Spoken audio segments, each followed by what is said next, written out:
The Ktinga, and last I left off, I was getting ready to paint, but then I realized I had to finish up a few things on it before I began. And one thing I had to do is back here on the back, and I guess I just forgot my little 2 days of sickness there.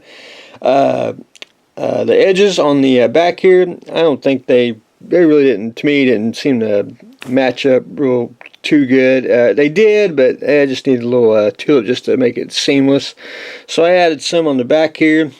You can see on the corners, and then I either popped it back out or I didn't get it clamped good. But the cell here, if you can see a little black line, I added a little more tulip there just to make it a little seamless. And I'm just going back in and wherever there's a joint or anything, I'm just going in with a little bit of tulip and putting a bead on that and smoothing it out with my finger.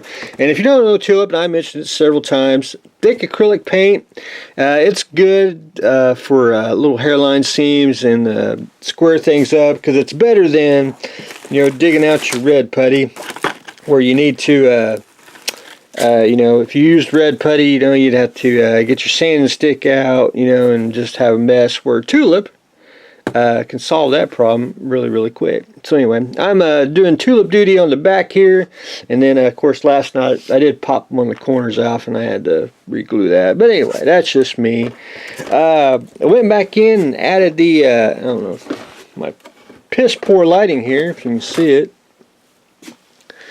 Added the clear parts on the both sides of the neck here.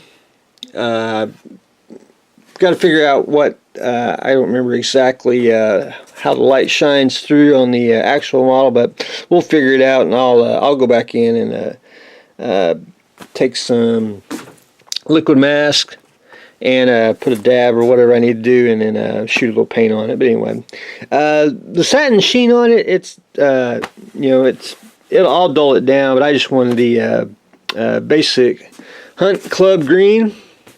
And then we can start painting. I did one thing. I've been debating whether I wanted to. I can't really decide how I want to paint the hull. I'm basically not going to copy what they did. I mean, I am, but I'm not. It's just going to be, you know, different colors, and it's not going to be as vibrant. It'll be more dull. But I'm thinking about what I want to do. Is I started here last night. Is I'm going to tape off an entire section and then airbrush darker green, and then once that dries, I got in the habit of doing this. After I spray a coat down of paint, I'll go and spray basically a sealer. It's like Pledge there.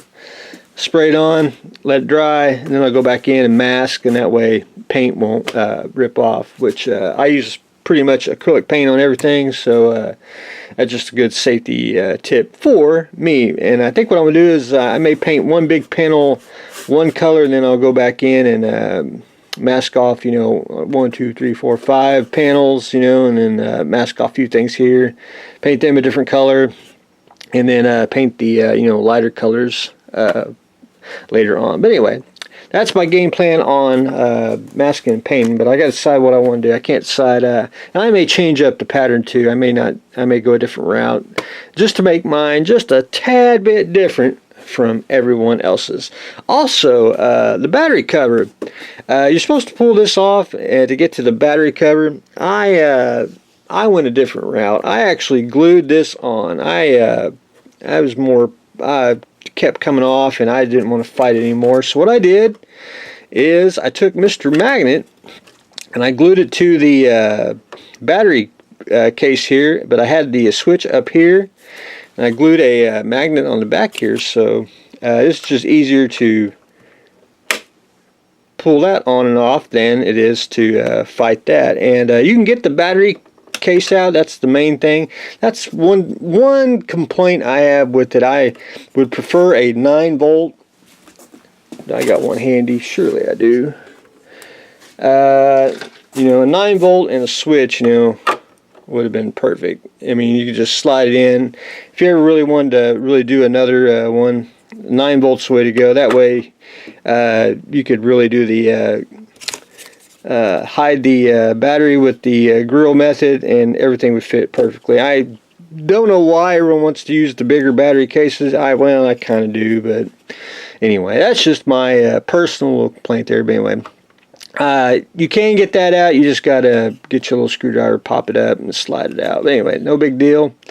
That's if you need to change the batteries. But we are good to go on that. The magic of magnets. But anyway, that's what I've got going on today. We are continuing on with the Ktinga.